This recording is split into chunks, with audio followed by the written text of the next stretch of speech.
On the show this week, we have a Windows competitor to the MacBook or to the iPad. Well, you'll find out if you watch the entire show. Also, what's all the fuss about 5G and what on earth is happening with the creator economy on Instagram. I'm your host Ayush Alavadi and this is Tech Today. In the tech world, the month of August is all about foldables. So if it's foldable season, we're not only talking about the Samsung Fold and the Flip, we're very excited about those next week on Tech Today, but this week I have a very special convertible, a 2-in-1, one of the best flagship 2-in-1s in the market, has sort of gotten better, or has it gotten better? That's the question we're asking on the show this week. The HP Spectre X360, is this convertible enough to convert all the Apple MacBook fanboys? Well, that's what we're going to find out.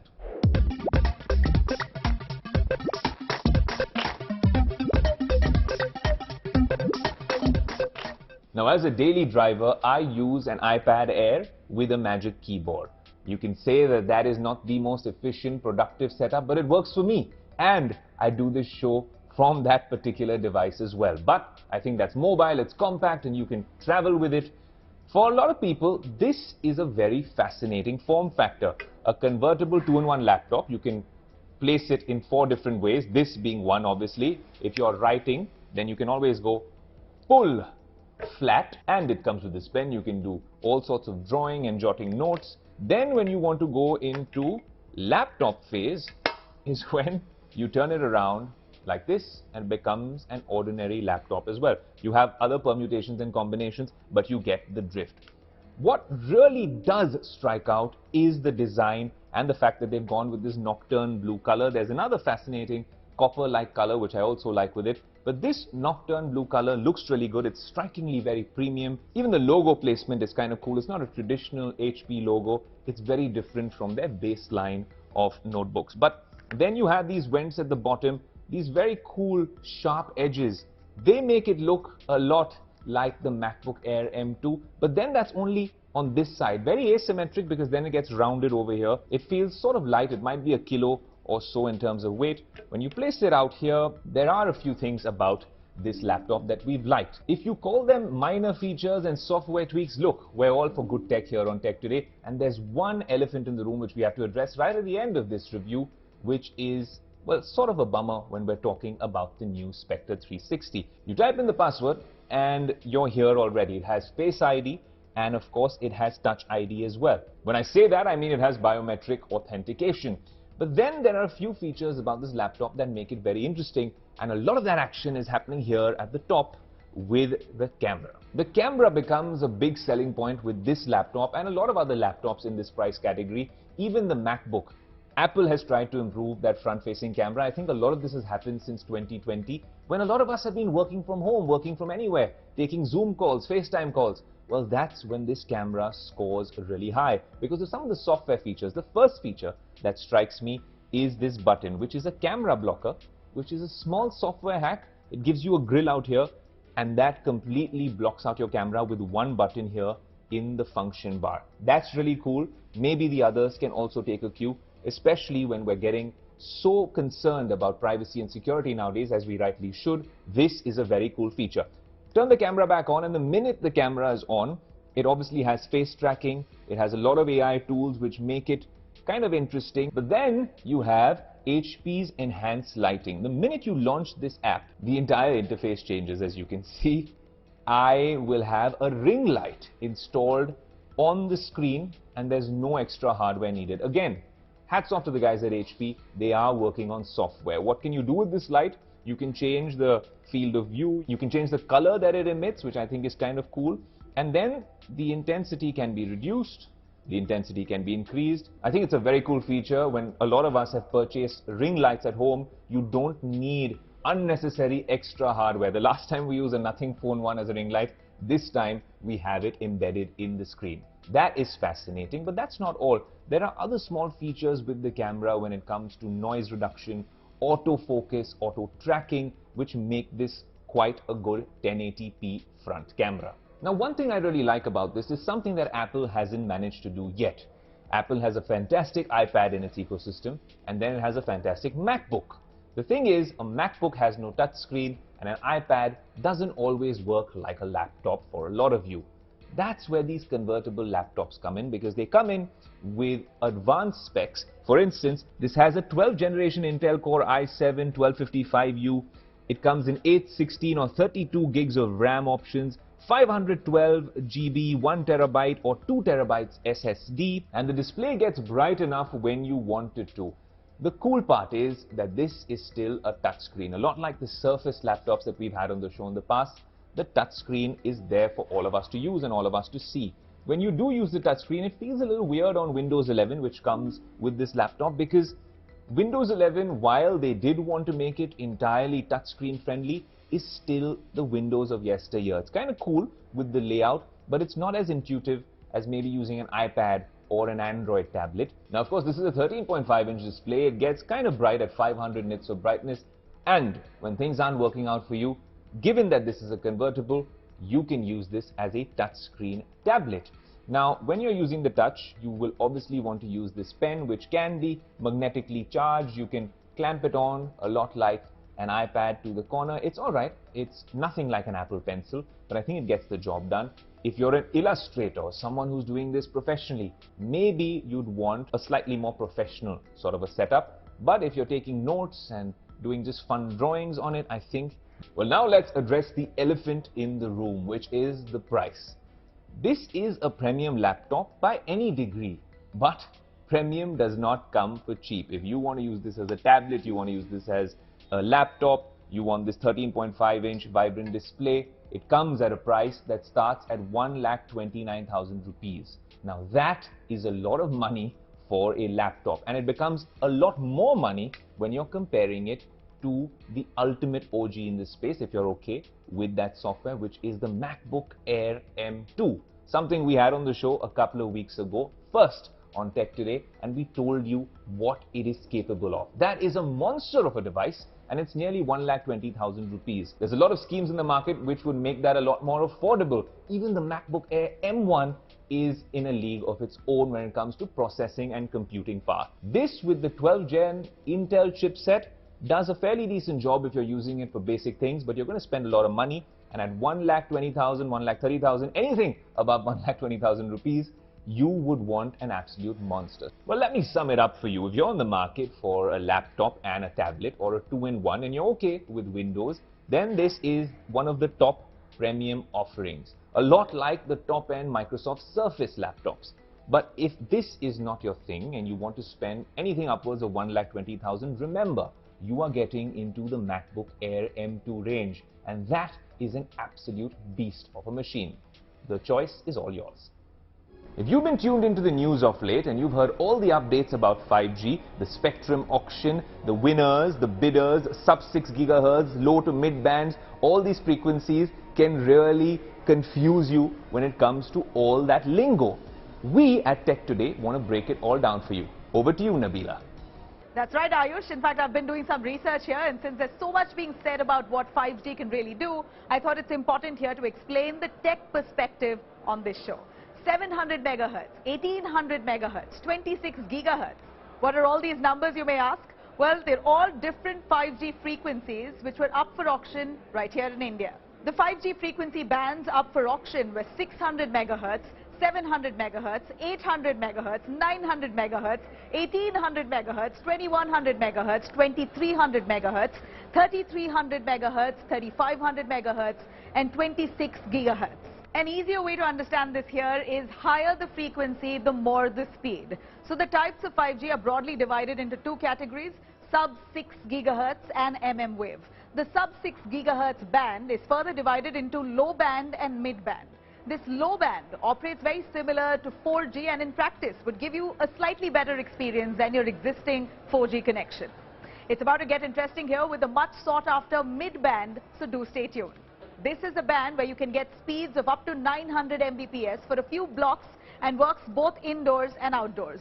The best part about this band is the fact that no new infrastructure is really needed, and telecom companies and hardware providers can tweak this existing 4G infrastructure for this, which makes it a lot more cost effective. And then there's MM wave, or what we call the big boys band. Okay, maybe that pun didn't quite work here as planned. But moving on, if 5G is all about ultra-fast speeds and low latency networks, this band is where the magic really happens then. On paper, wave spectrum promises speeds of up to 10 GB per second. But in practice, we could at least expect a fraction of that, which would be still exponentially better than what 4G speeds really provides that we currently enjoy. Also, these signals are easily blocked off by walls and trees, hence providing limited coverage area. And FYI, there aren't too many smartphones yet that you can buy which support this type of 5G for now. It is important to note that the middle band of 5G is really where the sweet spot lies for Indian telecos and tech companies, because it has the optimum mix of high speed and good range or coverage for consumers. The middle band offers mind-boggling speeds of 250 to 700 Mbps, which is a huge upgrade from our current 4G experience. So if you are looking at buying a new smartphone and are already on Jio, Airtel or Vi networks, then it would be worth your while to check out which band of 5G offered on that device is really compatible with the coverage offered by your network. Let's just say there are interesting times up ahead with 5G, and we're here to keep you updated on Tech Today. And now we all live in a very globalized world. What's happening in Taiwan can have ramifications for us here in India, especially for the tech and auto sector. We've been battling a chip shortage across the world and even here in India for the last couple of years. But the global supply chain for semiconductors is highly dependent on Taiwan, namely a company called TSMC. So what does this mean for India and the rest of the world? Here's a special report. Just as the Indian auto industry was emerging from its worst slowdown ever, there are fears the semiconductor supply crisis could return. These images of the latest and most potent weapons in the arsenals of China and the United States have rattled the world these past 2 days, with the industry dreading the prospect of China throttling the supplies of semiconductors from Taiwan. Last year, Taiwan controlled 63% of the world's semiconductor supplies. South Korea, with companies like Samsung, had 18% of the market, while China had 7% of the market share. US and other countries had the remaining 15%. Simply put, the world is dangerously dependent on Taiwan for its chip supplies. The great chip shortage of 2021 startled the industry and the world, which rudely woke up to the fact that their most critical high-tech components were at the mercy of foreign nations. This was what tech major IBM said in a white paper in March 2021. You never want to be in a spot where another nation can control a valuable resource that your nation depends on. The US, wary of the global tilt, passed a mega $280 billion CHIPS Act, which received rare bipartisan support in both houses of the Congress. India, which announced its $10 billion semiconductor policy last December, has only taken some baby steps in this area. The country still imports 100% of its chip supplies. Bharat chip taker से chip maker बनना चाहता है। Semiconductors का उत्पादन बढ़ाने के लिए भारत में तेजी से निवेश बढ़ रहा है। यानी मेक इन इंडिया की शक्ति और डिजिटल इंडिया की ताकत की डबल डोज भारत में इंडस्ट्री 4.0 को नई ऊंचाई पर ले जाने वाली है। However, most of India's chip imports are from China and not Taiwan. Ministry of Commerce data shows India imported over $8 billion of digital integrated circuits alone in 2021-22, of which China accounted for over 50% of supplies, a rise of 106% on year. This was followed by Hong Kong at around $1.8 billion. Singapore took third place, supplying chips worth $547 million, while Taiwan came fourth with supplies worth $470 million. Meanwhile, at least 2 international consortiums have expressed interest in investing in the semiconductor industry in India, with Karnataka, Gujarat and Maharashtra aggressively wooing this technology. While India may not be in the fab picture at present, one of the big advantages it enjoys is its strength in chip design. Nearly 20% of the world's design engineers are Indians, and most are employed by foreign companies in India. Neil, what a pleasure to have you with us on Business Today, on Tech Today. Neil, just to start off by asking you, if we look at what's happening in the region, especially around Taiwan, now we know in the tech world how much of the global supply chain is dependent on Taiwan. One particular company, especially TSMC. Would you say this is a cause for concern when we really get these nostalgic, alarming sound bells from the past with what happened with the previous chip shortage? Yeah, we are just coming out of one chip shortage, as most of these foundries like TSMC, which is the leading fab globally, turning out chipsets across everything for every particular product, right from smartphones to PCs to even cloud data storage. So if something happens with respect to geopolitical tension between China and Taiwan, and TSMC has become more strategic in a sense for China with its semiconductor ambitions, and to protect those, it could seriously affect the overall supply in the industry, because if China makes a move, obviously TSMC relies a lot on equipment and technologies from countries outside of Taiwan, which is US, Japan, Europe, and so forth. So if something happens, it's going to be a big blow for the entire industry, not just India, but entire industry. To be specific, 80% of the smartphone chipsets right now are actually being manufactured at TSMC. So, which is huge. And when you add PCs and tablets and so forth, which is growing in terms of semiconductor content, even the data storage and cloud, as we have seen with the recent Intel and AMD earnings, everything is shifting towards more on TSMC being one of the big fab for manufacturing those.